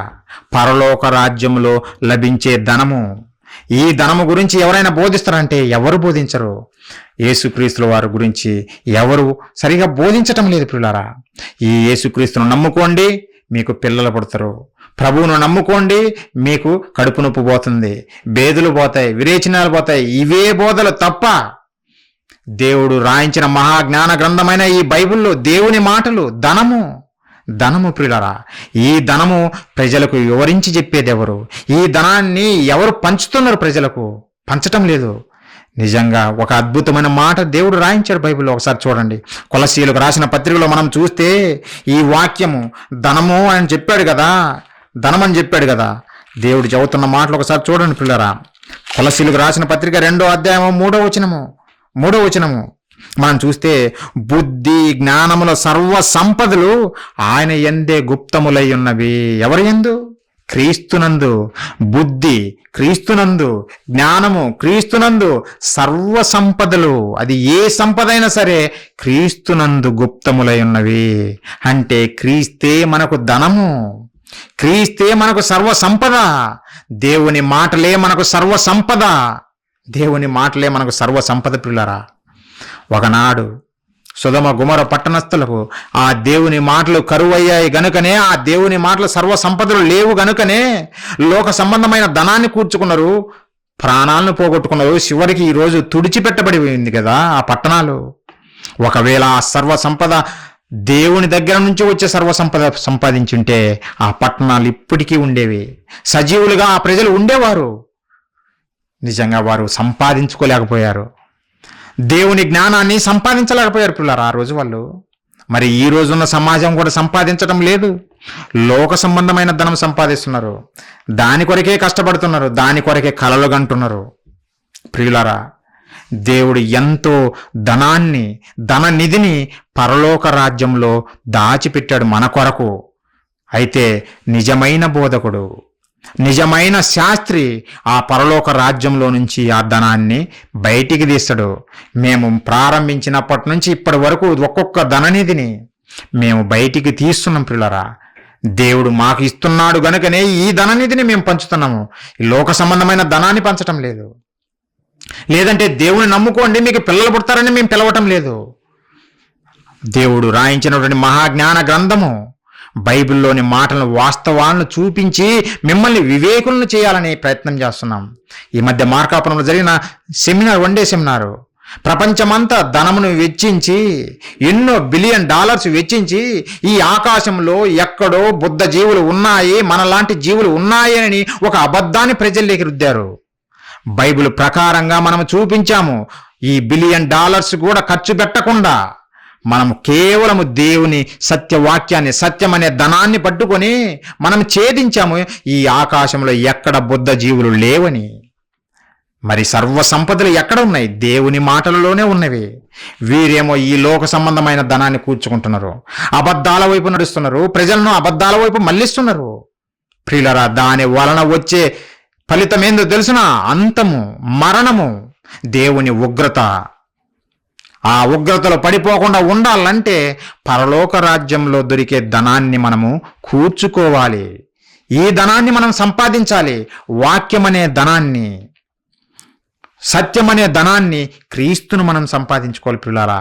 అందుకే ఒకనాడు పౌలు గారు మాట్లాడుతూ కొరింథీయులకు పత్రిక రాస్తూ, కొరింథీలో ఉన్న దేవుని పిల్లలకు పత్రిక రాస్తూ అని ఒక మంచి మాట పలికాడు. ఒకసారి చూడండి పిల్లారా. కొరింథీయులకు రాసినటువంటి మొదటి పత్రిక, మొదటి అధ్యాయము 5-6 వచనాలు. క్రీస్తును గూర్చిన సాక్ష్యము మీలో స్థిరపరచబడినందున ఆయన యందు మీరు ప్రతి విషయములోను, అనగా సమస్త ఉపదేశములోను, సమస్త జ్ఞానములోను ఐశ్వర్యవంతులైరి. సమస్త జ్ఞానం విషయంలో మీరు ఐశ్వర్యవంతులు, ధనికులు కూడా కాదు, ఐశ్వర్యవంతులు. ఎవరిని చూసి అవుతున్నాడు? దేవుని మాటలు నేర్చుకున్న వారిని, దేవుని మాటలు కలిగి ఉన్న వారిని చూపించి మీరే ఐశ్వర్యవంతులు అంటుండు. మనమేమో, దేవా నేను పేదోన్ని, నాకేమి లేదు ప్రభువా, నాకు జాబ్ ఇవ్వు. జాబ్ ఇవ్వడని నేను చెప్పటం లేదు పిల్లారా, మొదటి నుంచి నేను చెబుతున్నా. అన్ని సమకూర్చి జరిపేది దేవుడే, కానీ నువ్వు అడిగేది తప్పు. మనం ఏమడగాలి తెలుసునా? దేవుడు నిన్ను నేను ఐశ్వర్యవంతుని చేస్తాను, రండి నా దగ్గరికి రండి అని దేవుడు చెబుతుంటే మన వాళ్ళు మాకు ఆ ఐశ్వర్యం వద్దు, అశాశ్వతమైనటువంటిది, ఈ భూలోక సంబంధమైనటువంటి ఐశ్వర్యం మాకు కావాలని దానికోసము చివరికి దురదృష్టవశాత్తు క్రైస్తవులు కూడా పరుగులు తీస్తున్నారంటే ఇంకా బైబిల్ దేవుడు చేతికిచ్చి, మన చేతికిచ్చి ఏమి ప్రయోజనం చెప్పండి? మనకే దేవుని రాయించిన మాటలు అర్థం కాకపోతే ఇంకా సమాజానికి ఎలా అర్థమైతాయి పిల్లరా? దేవుని గూర్చి తప్పుడు సమాచారం ప్రచారం చేస్తున్నారు. దేవుని గూర్చిన అర్థం కాలేదు, క్రైస్తవులకే అర్థం కాలేదు, ఇంకా మిగతా వారికి ఎలా అర్థమవుతుంది? నువ్వు అర్థం చేసుకొని వారికి అర్థం చేయించాలనే కదా ఈ మహాజ్ఞాన గ్రంథం నీ చేతిలో పెట్టింది.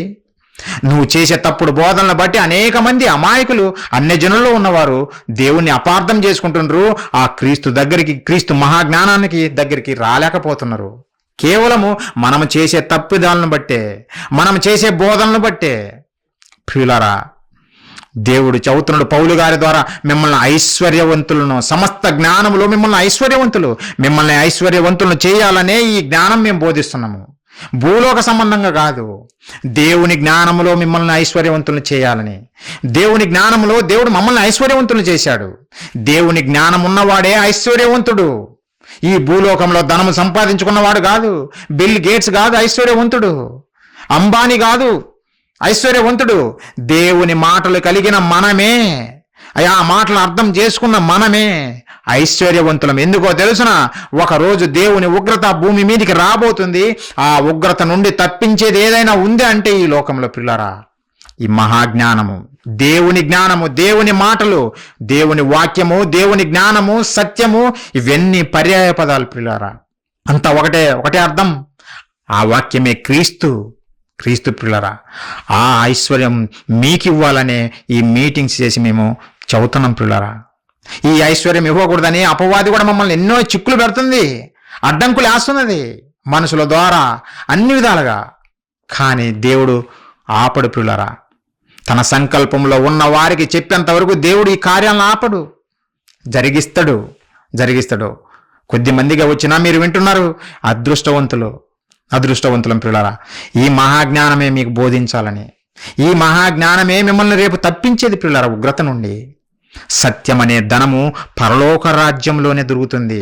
మరి పరలోక రాజ్యంలో సంఘములో ఈ జ్ఞానము బోధింపబడుతుందా అని అంటే, ఒకనాడు యేసుక్రీస్తుల వారు బాధపడుతూ చెప్పిన మాట, ఈ సంఘములో నిజంగా ఇలాంటి జ్ఞానం బోధింపబడుతుందా అని అంటే, లేదు పిల్లరా. దేవుని సంకల్పం ఏందో తెలుసునా, దేవుని ఆలోచన ఏందో తెలుసునా. ఆ మాట చదువుదాం ముందు. ఎఫెసీయులకు రాసిన పత్రిక, ఆయన ఉద్దేశం ఏందో తెలుసునా. ఈ ఐశ్వర్యవంతులను మనల్ని చెయ్యాలని చూస్తుంటే, కానీ ఈరోజు దేవుని మాటలు కలిగిన వారే ఆ ఐశ్వర్యాన్ని బోధించటం లేదు, బయటికి తీయటం లేదు. ధననిధిని క్లోజ్ చేశారు, లాకేశారు, లాకర్లు పెట్టేసి మూలపడేశారు, దాన్ని ఓపెన్ చేయటం లేదు. ఓపెన్ చేసి మీకు పంచాలని మేము వచ్చాం. దేవుని ఆలోచన ఏందో తెలుసునా, ఒకసారి చూడండి. ఎఫెసీయులకు రాసిన పత్రిక 3వ అధ్యాయం ప్రియులారా. 3వ అధ్యాయం మనం చూస్తే 8-11 వచనాలు, 8 నుంచి 11 వచనాలు నేను చదువుతున్నా. దేవుడు మన ప్రభువు అయిన క్రీస్తు యేసునందు చేసిన నిత్య సంకల్పము చొప్పున పరలోకంలో ప్రధానులకును అధికారులకును సంఘము ద్వారా, అంటే పరలోక రాజ్యము ద్వారా, సంఘము, పరలోక రాజ్యము, క్రీస్తు రాజ్యము, యేసు రాజ్యము, ఇవన్నీ ఒకటే ప్రియులారా, ఒకటే. సంఘము ద్వారా తన యొక్క నానా విధమైన జ్ఞానము ఇప్పుడు తెలియబడవలనని ఉద్దేశించి, నానా విధమైన జ్ఞానము సంఘము ద్వారా బయటికి వెళ్ళాలి. ఎవరైనా జ్ఞానము బోధిస్తున్నారా? ఆలోచించండి పిల్లరా. ప్రాణి సంఘములో జ్ఞానం బోధిస్తున్నారు అని ఒకటి చూపించగలరా? ఒకవేళ మేము ఇలా మాట్లాడితే ఈయన బోధకులను అంటున్నాడు, ఆ సంఘం తప్పు అంటున్నారు. ప్రియులారా, వాక్యం మనం చూడాలి, కానీ వాక్యం చూడకుండా ఏదేదో మాట్లాడితే ఏం ప్రయోజనము? మేము నిందలు వేయటానికి రాలేదు, సరి చెయ్యటానికి వచ్చాము, సరి చేసుకోవని చెప్పటానికి వచ్చాము. సరి చేసుకోండి, బాగుపడతాం, అందరం బాగుపడతాం. నన్నే అంటవాని విర్రవీగితే మాకు పోయేదేమీ లేదు పిల్లారా.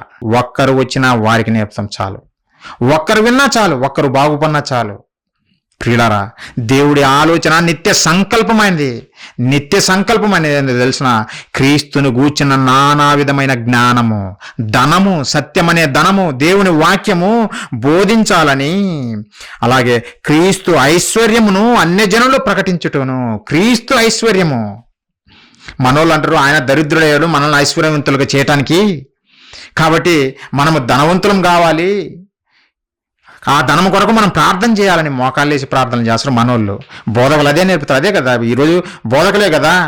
ఎక్కడ చూసినా పొలాలే, ఎవరి బోధకుల పేరు మీదనే ఉంటాయి, కోట్ల ఆస్తులు మూలుగుతున్నాయి.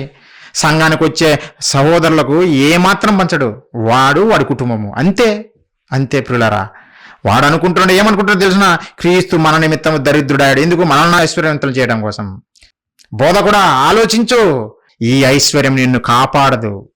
ఎంతకాలం ఈ అంధకారంలో నువ్వు మగ్గిపోయి ఈ అమాయక ప్రజలను మోసం చేస్తారు. ప్రియులారా, దేవుడు ఎంత క్లియర్గా చెప్పాడు.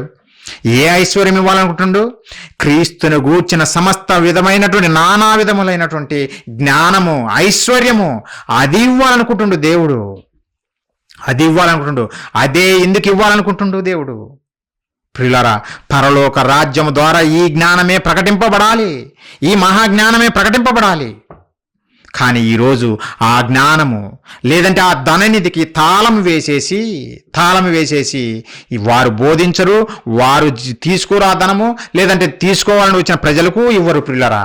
అందుకే యేసుక్రీస్తుల వారు ఒకరోజు బాధపడుతూ వీరిని చూసి పలికిన మాటలు ఒకసారి చూడండి. మీరు కళ్ళు తెరవండి ఇప్పటికైనా ప్రియులారా. లూకా సువార్త మనం చూడగలిగితే, లూకా సువార్త 11వ అధ్యాయం 52వ వచనం ప్రియులారా. అలాంటి బోధకులను చూసి, ఏ బోధలు? ఈ లోక సంబంధమైన బోధలు చేసి, ఈరోజు పోస్టర్లు చూసాము, కొంతమంది పెద్ద పెద్ద బోధకులు కోట్ల కొద్ది డబ్బులు సంపాదించి ప్రతి పట్టణంలో సంఘం పేరుతో నిర్మాణాలు నిర్మించి ఏమని చెబుతుండో తెలిసిన, మీరు ఆర్థికంగా అభివృద్ధి చెందాలంటే ఈ రాత్రి ప్రార్థనలో పాల్గొనండి. ఆర్థికంగా అభివృద్ధి పాస్టర్ ఒక్కడే అభివృద్ధి చెందుతాడు, సంఘంలో ఉన్న వాళ్ళందరూ అదే జీవితము. మనమేమంటే మనము పాస్టర్ అయ్యగారు చాలా బాగా చెప్పాడు, మన దశమ భాగం అయ్యగారికే పంపుదాము, మన కానుకలు అయ్యగారికే పంపుదాము, వారే తిని వారే బ్రతకని. మనమైతే దేవునికి స్తోత్రం. ప్రియులారా, ఇంత అమాయకులుగా ఉండొద్దు. యేసుక్రీస్తుల వారు ఇలాంటి దొంగ బోధకులను, అబద్ధ బోధకులను చూసి ఏమి చెప్పాడో తెలుసునా?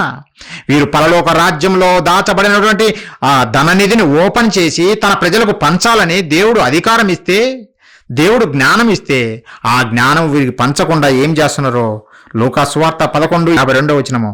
అయ్యో ధర్మశాస్త్రోపదేశకులారా, ఒకనాడు క్రీస్తు రాకక ముందు ధర్మశాస్త్రోపదేశకులు ఉన్నారు యూదులలో. ధర్మాన్ని బోధించేవారు, దేవుని మాటలను బోధించేవారు, సత్యాన్ని బోధించేవారు. వారిని చూసి చెబుతున్నాడు, అయ్యో ధర్మశాస్త్రోపదేశకులారా. ఈరోజు బోధకులు, ఆనాడు యూదులలో ఉన్నటువంటి ధర్మశాస్త్రోపదేశకులు, ఈనాడు క్రైస్తవ బోధకులు, వారు గూర్చి చెబుతూ దేవుడు, మీరు జ్ఞానమను తాళపు చెవిని ఎత్తుకొని పోతిరి, జ్ఞానమనే తాళపు చెవిని ఎత్తుకొని పోతిరి. ప్రభువు చెబుతున్న మాటలు ప్రియులారా, నేను చెప్పిన మాటలు కాదు. మీ బైబిల్లో అలా ఉందో లేదో చూడండి. జ్ఞానం అనే తాళపు చెవిని ఎత్తుకొని పోయారు. ఖజానా ఉంది, బైబిల్లో ఖజానా ఉంది, ధననిధి, గొప్ప ధననిధి ఉంది పరలోక రాజ్యంలో. ఆ జ్ఞానంలో నా పిల్లల్ని ఐశ్వర్యవంతులు చేయమని మీకు జ్ఞానాన్ని ఇస్తే, మీరు దానికి తాళం వేసి ఓపెన్ చేయకుండా, అది పంచకుండా మీరే బతుకుతుంటే ప్రియులారా, అందుకే దేవుడు చెబుతున్నాడు ఈ బోధకులను చూసి, మీరు జ్ఞానం అనే తాళపు చెవిని ఎత్తుకొని పోయారు, మీరును దాని లోపల ప్రవేశించు వారిని అడ్డగింతురని చెప్పాను. మీరు ప్రవేశించరు ఆ పరలోక రాజ్యంలో. ప్రవేశించే వారిని కూడా, అమాయక ప్రజలను వీరిని ప్రవేశింపకుండా చేస్తారు. ఎందుకు? మీ అబద్ధ బోధకులు చెప్పే, ఈ లోక సంబంధమైన బోధలు చెప్పే ఈ ప్రజలను కూడా మోసం చేస్తున్నారు. మోసం చేయబట్టే వారు ఏం తెలుసు, వీరు బైబిల్ చదవరు, వారు చదువుతారు, పేరుకు చదువుతారు. ఎందుకు? లోకంలో మనం ఏం సంపాదించాలా? ప్రియులారా, యేసుక్రీస్తులో చాలా క్లియర్గా చెప్పారు, చాలా క్లియర్. బైబిల్లో అలా ఉందో లేదో మీరు చూడండి, చూసే నమ్మండి. అబద్ధ బోధకులు చెప్పే మాటలు నమ్మితే క్రీస్తు వారు చెప్పినట్టుగా వారు ఎంటర్ అవ్వరు, మిమ్మల్ని ఎంటర్ కానియరు. అదే జరుగుతుంది ఈరోజు సంఘాలలో. దేవుని మహాజ్ఞానం, ఉన్నతమైన జ్ఞానం బైబిల్లో రాయబడితే దాన్ని బోధించకుండా కడుపు నొప్పా, క్రీస్తును నమ్ము, వాంతులా, కోర్టు సమస్యలా, ఏంటివి ఇవన్నీ? ఎక్కడివి ఈ బోధలు? బైబిల్లో చెప్పలేదు అలా, బైబిల్ ఎక్కడ రాయలేదే దేవుడు అలా. మరి నువ్వెందుకు చెబుతున్నావు ఇవన్నీ? నీ పొట్ట నింపుకోవడం కొరకు, నీ స్వార్థం కొరకు. ప్రియులరా, దేవుని మాటలు చూడ ఎంత ఉన్నతమైన దేవుడు. ఆయన నిత్య సంకల్పం ఏందో తెలుసునా? దేవుని తన జ్ఞానములో ఐశ్వర్యవంతులు. ఈరోజు ప్రెసిడెంట్ ట్రంప్, ఇంతకుముందు ప్రెసిడెంట్ బారక్ ఒబామా, వీళ్ళందరూ బుద్ధ జీవులు ఉన్నాయి, వాటి సంగతి తేలుస్తామని కథలు చెప్పారు కదా. ఎన్నో కోట్ల $1 బిలియన్ వేస్ట్ చేస్తున్నారు కదా. దేవుడు ఒక్క మాటలో కొట్టిపడేశాడు. నరులకు నివాస యోగ్యమైనది భూగోళమే, ఈ భూమి అని దేవుడు చాలా క్లియర్గా చెప్పాడు. మనం ఏ కోట్లు ఖర్చు పెట్టాల్సిన పని లేదు. అంతటి మహాజ్ఞానం బైబిల్లో రాయబడితే అది చెప్పకుండా ఈ బోధకులు జ్ఞానం అనే తాళపు చెవిని ఎత్తుకొని పోయారు. ఎందుకు? వారు ఎలా ఎంటర్ కారు, మిమ్మల్ని కూడా ఆ దేవుని రాజ్యంలో ఎంటర్ కాకుండా చేయాలనే. మీరు జాగ్రత్త పడకపోతే, అయ్యగారు నేను ఈరోజు చర్చికి వెళ్ళకపోతే ఫీల్ అయిపోతాడేమో, రెగ్యులర్గా పోతున్నాను కదా, మళ్ళీ ఈరోజు వెళ్ళకపోతే ఫీల్ అయిపోతాడేమో. ప్రియులరా, మనిషిని అనేవాడిని మీరు ఎన్నిక చేస్తే మీరు మీ జీవితాంతం మనిషికి కట్టు బానిసలైపోతారు. దేవుడు బైబిల్ ఇచ్చింది ఎందుకు? బోధకునికి బానిసగా మారమని కాదు, స్వతంత్రుడిగా నువ్వు బతకమని. నువ్వు స్వతంత్రుడిగా బతకమని దేవుడు మహాజ్ఞానం ఇస్తే మనోళ్ళు మాత్రము అమ్మగారు ఏమంటారు, అయ్యగారు పాస్టర్ అయ్యగారు ఏమంటారు అంటే వీళ్ళను ముఖస్థుతి చేయటానికి దేవుడు నిన్ను కాపాడుకున్నది. ప్రియులారా, ఎక్కడైనా సరే మీరు ఏమి గమనించాలో తెలిసిన, వాక్యం ఎక్కడ ఉందో అక్కడ వెళ్ళాలి. ఆడు పాస్టర్ అయినా పాస్టర్ అమ్మైనా, ఈవెన్ నేను చెబుతున్న మాటలు తప్పుగా అనిపిస్తే విడిచిపెట్టి వెళ్ళిపోవాలి, రావాల్సిన అవసరం లేదు ప్రియులారా. అలా వస్తే మనుషులను సంతోష పెట్టాలని చూస్తే చివరికి నష్టపోయేది మీరు. బోధకులు ఎలా పోతారు? దేవుడు చెప్పాడు, వాళ్ళు ఎలాగూ పోతారు. కానీ చివరికి మీరైనా కళ్ళు తెరిచి వివేకులవ్వండి, లేకపోతే నష్టపోతారు పిల్లారా, నష్టపోతారు. దేవుడు స్వతంత్రులుగా చేశాడు మనల్ని, మనుషుల చేతుల్లో బానిసలుగా బ్రతకటానికి కాదు, బానిసలుగా ఉండటానికి కోసం కాదు. అందుకే ఈ మహాజ్ఞానాన్ని, ఈ ధననిధిని ఓపెన్ చేసి ఒక్కొక్కటిగా మీరు చిన్న పిల్లలు గనుక దేవుని జ్ఞానం విషయంలో ఒక్కొక్కటిగా, ఒక తల్లి చిన్న పిల్లవానికి ఎలా స్పూన్ ఫీడింగ్ చేస్తుందో అలా మేము నేర్పుతున్నాం పిల్లరా. చిన్న పిల్లవానికి పాలిచ్చిన తల్లిలాగా మేము నేర్పుతున్నాం. ఎందుకు? మీరు వివేకులు కావాలి, దేవుని కొరకు గొప్పగా బ్రతకాలి, మనుషుల కొరకు కాదు. దేవుడి సంకల్పం ఒకటైతే ఈరోజు క్రైస్తవ బోధకులు చేస్తున్నది ఒకటి. మీరు ఆ మాయలో పడిపోకూడదనే ఈ మాటలు తెలియజేస్తున్నాం పిల్లారా. దేవుని జ్ఞానము, దేవుని వాక్యము అన్నా, దేవుని సత్యమన్నా, సత్యవాక్యమన్నా, దేవుని జ్ఞానము అన్నా, క్రీస్తు అన్న పర్యాయ పదాలు పిల్లలు. ఇవన్నీ క్రీస్తులో మనల్ని ఐశ్వర్యవంతులు చేయాలనుకున్నాడు. ఈ ఐశ్వర్యాన్ని ప్రజలకు పంచమని చెప్పాడు దేవుడే. కానీ ఈరోజు బోధకులు పంచటం లేదు. అందుకే మేము పంచాలనే మేము బయలుదేరాం పిల్లరా. దేవుడు మాకు ఇస్తున్నారు కొద్దీ మీకు పంచాలని ఈ జ్ఞానాన్ని మీకు పంచాలని. ఎందుకు? ఈ జ్ఞానమునే, ఈ ఐశ్వర్యమునే ఎందుకు పంచాలో తెలుసునా? లోకంలో ఉన్న ఐశ్వర్యము ఎలా వారిని మట్టు కరిపించిందో, ఎలా వారిని దేవుని ఉగ్రత నుండి తప్పించలేదో మనము చూశాము. లోతు గారి జీవితంలో, లోతు గారి యొక్క ఆ పట్టణాలలో ఏం జరిగిందో మనం చూశాము. మరి ఏ ధనము మనకు కాపాడుతుంది, మనల్ని రక్షిస్తుంది అని మనం ఆలోచిస్తే, పరలోక రాజ్యంలో మనకు దొరికేటువంటి ఏకైక ధననిది వాక్యము, సత్యమనే ధనము, జ్ఞానము. ఈ ధనమే మనల్ని కాపాడుతుంది. ఆ ధనము గురించి చెబుతూ దేవుడు కీర్తన గ్రంథము 119 అధ్యాయము 50 వచనం పిల్లరా, నీ వాక్యము నన్ను బ్రతికించి ఉన్నది. ఎంత అద్భుతమైన మాట! నీ వాక్యము నన్ను బ్రతికించి ఉన్నది. నువ్వు కలుగజేసిన ధనము, లేదంటే నువ్వు కలుగజేసిన వెండి, నువ్వు చేసిన బంగారము, అది నన్ను బ్రతికించినది అని చెప్పటం లేదు భక్తుడు. నీ వాక్యము, సత్యమనే వాక్యము, దేవుని జ్ఞానము, ఆ జ్ఞానమే నన్ను బ్రతికించినది అని భక్తుడు చెబుతున్న పిల్లారా. వాక్యం బ్రతికిస్తుందా? అవును ప్రియులారా. ఆ వాక్యము వలనే మనల్ని నీతిమంతులుగా తీర్చిదిద్దాడు దేవుడు. మళ్ళా రండి సామెతల గ్రంథము చూడండి. దేవుడు ఈ సత్యమును గురించి, లేదంటే వాక్యమును గురించి, ఇవన్నీ పర్యాయ పదాలు జ్ఞాపకం పెట్టుకోండి. జ్ఞానమన్నా, సత్యమన్నా, వాక్యమన్నా ఒకటే ప్రియులారా. నీతి అన్నా అదే అర్థం ప్రియులారా. సామెతల గ్రంథము 11వ అధ్యాయం మనం చూస్తే 4వ వచనము, ఉగ్రత దినమందు ఆస్తి అక్కరకు రాదు. ఈ లోక రాజ్యాలలో ఉన్నటువంటి ధననిధి ఏది నీకు అక్కరకు రాదు. ఒక సొదొమ గొమొర్రా పట్టణాలు ఏ విధంగా నాశనమయ్యాయో మనం తెలుసుకున్నాం. వారు సంపాదించిన ఆస్తి ఏ మాత్రం వారిని కాపాడలేదు. మరి ఏది నిన్ను కాపాడుతుంది ఉగ్రత దినమందు? నీతి మరణము నుండి రక్షించును. నీతి, దేవుని వాక్యము, దేవుని జ్ఞానము మరణము నుండి రప్పిస్తుంది. ఈ జ్ఞానమే ప్రియులారా పరలోక రాజ్యంలో దాచబడిన ధనము, ధననిధి. ఈ ధననిధి మనం ఓపెన్ చేసి తవ్వి ప్రజలందరికీ పంచి నీవు ఐశ్వర్యవంతుడు అవుతూ ప్రజలందరినీ ఐశ్వర్యవంతులుగా చేయమనే దేవుడు చెప్పాడు బైబిల్లో. దేవుడు రాయించాడు తన గ్రంథంలో. మనతో పాటు అనేక మందికి తన ఐశ్వర్యాన్ని పంచాలి, జ్ఞానం అనే ఐశ్వర్యాన్ని పంచాలి ప్రియులారా. అది పంచటం లేదు, ఈరోజు సమాజంలో పంచటం లేదు. ఈ జ్ఞానం ఎంత విలువైనదో తెలుసునా? చివరిగా మాట చూసి ముగించుకుందాం.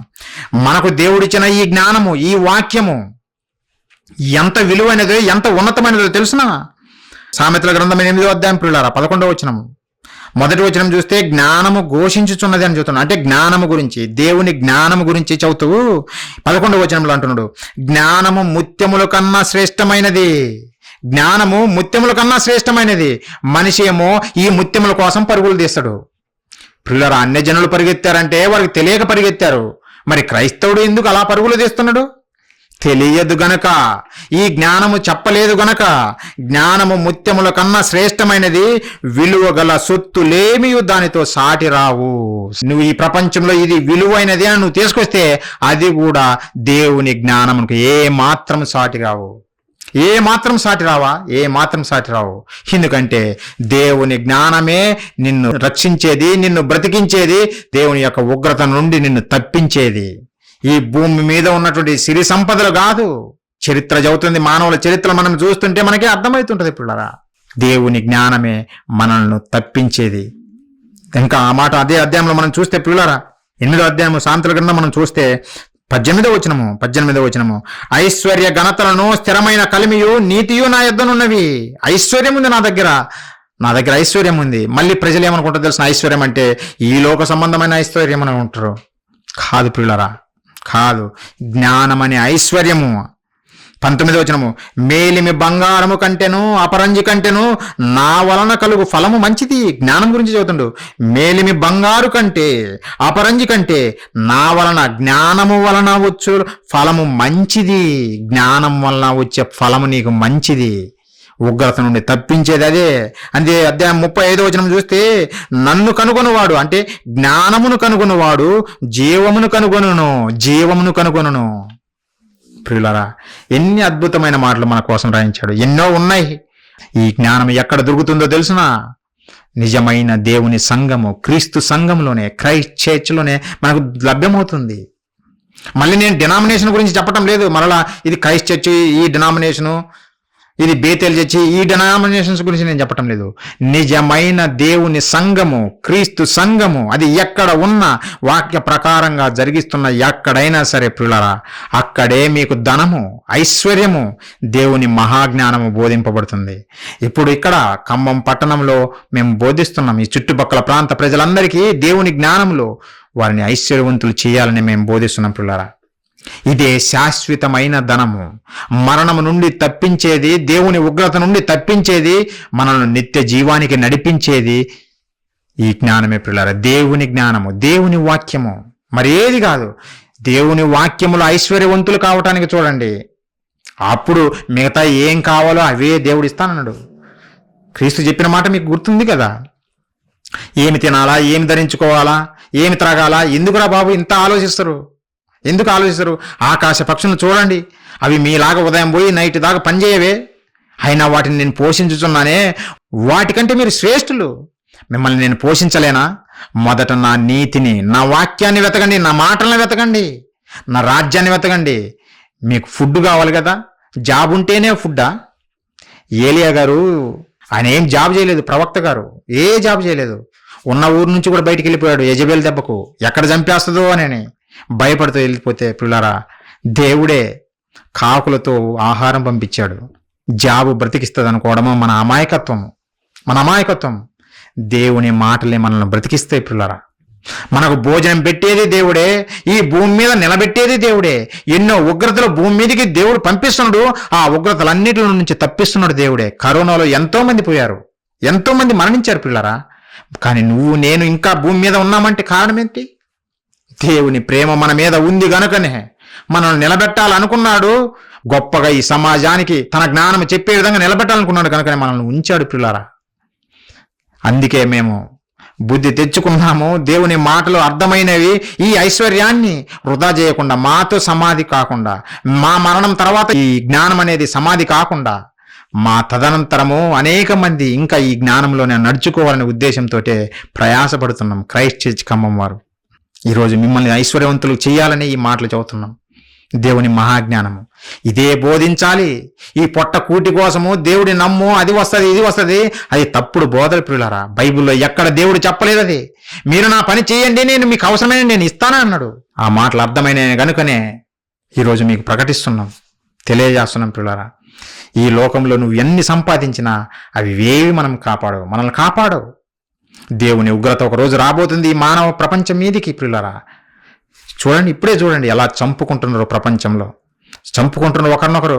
న్యూక్లియర్ వెపన్స్ తయారు చేసుకుంటారు, లేపేయాలనుకుంటున్నారు పిల్లరా. భూమిని దహనం చేయాలనుకుంటున్నారు. దేవుడు విడిచిపెట్టడు, ఎవరిని విడిచిపెట్టడు. ఒకరోజు శాంపిల్గా లోతు గారి టైంలో చేసి చూపించాడు. కనీసం నమ్మకపోతే బైబిల్ మత గ్రంథం అనుకుంటున్న వారు ఎవరైనా పోయి ఈరోజు ఆ జోర్డాన్ ప్రాంతానికి వెళ్ళి, ఆ డెడ్ సీ పక్కనే ఉన్నాయి ఈ ప్రాంతము, రుజువులతో ఉన్నాయి, సజీవ సాక్ష్యాలుగా ఉన్నాయి దేవుడు పంపించిన ఉగ్రతకు. మరొక ఉగ్రత ఈ ప్రపంచాన్ని మీదికి రప్పించబోతున్నాడు. ఆ ఉగ్రతలో మనం పడిపోకుండా ఉండాలంటే పరలోక రాజ్యంలో మనం చేరాలి. ఆ పరలోక రాజ్యంలో దొరికే ఆ ధనాన్ని మనము సంపాదించి మనం ఐశ్వర్యవంతులం కావాలి. ఆ ధనమే అంటే పరలోక రాజ్యంలో లభించే ఆ ధననిదే, ఆ వాక్యమే, ఆ సత్యమే మనల్ని నిత్య జీవానికి నడిపిస్తుంది, దేవుని ఉగ్రత నుండి తప్పిస్తుంది పిల్లరా. కాబట్టి ఈ మాటలన్నీ ఆలోచించండి. దేవుని మాటల వలన ఈ లోకాలే కలిగినవే, కానీ మనిషి ఏమో దేవుని మాట వలన, వాక్యం వలన లోకాలు కలిగించినటువంటి ఆ వాక్యం దగ్గరికి మనిషికి రావడానికి ఇష్టం లేదు. కాబట్టి పిల్లలు వచ్చిన మీరు, ఈ మాటలు విన్నటువంటి మీరందరూ దేవుని జ్ఞానం కొరకు ప్రయాసపడండి. దేవుడు మిమ్మల్ని జ్ఞానంలోని ఐశ్వర్యవంతులు చేస్తానన్నాడు, ఈ లోక సంబంధంగా కాదు. మరి వాళ్ళు ఎలా ఉన్నారు, వీళ్ళు ఎలా ఉన్నారంటే వారి అంతం తర్వాత చూస్తారు మీరే. తర్వాత చూపిస్తాడు దేవుడు, తర్వాత చూపిస్తాడు. పిల్లరా, మనుషులను చూసి మోసపోవద్దు, బైబిల్ని చూడండి. అందుకే మన చేతులు 66 పుస్తకాలుగా బైబిల్ మన చేతికి ఇచ్చాడు కదా.